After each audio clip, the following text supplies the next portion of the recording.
How did Savonarola influence Sandro Botticelli? Imagine Florence in the late 1500s, a city bursting with art, ideas, and change. Now picture a fiery preacher named Girolamo Savonarola stirring the crowd with sermons about morality and spiritual renewal. His words didn't just echo in churches, they reached into the studios of artists like Sandro Botticelli.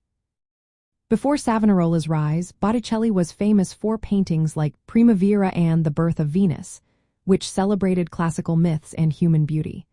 His style was elegant, colorful, and full of mythological symbols. But as Savonarola gained influence, Florence's atmosphere shifted.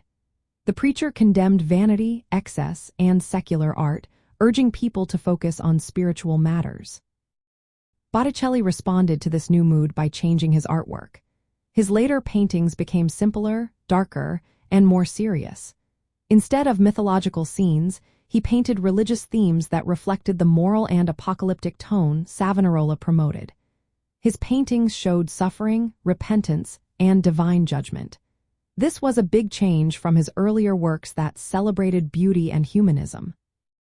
Some believe Botticelli even destroyed some of his secular paintings during the Bonfire of the Vanities, an event organized by Savonarola where objects seen as vain or immoral were burned. Although historians debate whether this was true, the emotional depth and spiritual focus in Botticelli's later art suggest he was deeply influenced by Savonarola's message. One clear example is the mystical Nativity, painted around the year 1500.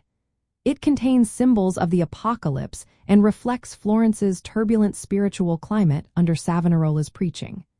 Despite facing personal and financial struggles after Savonarola's execution, Botticelli stayed committed to the moral ideals the friar preached.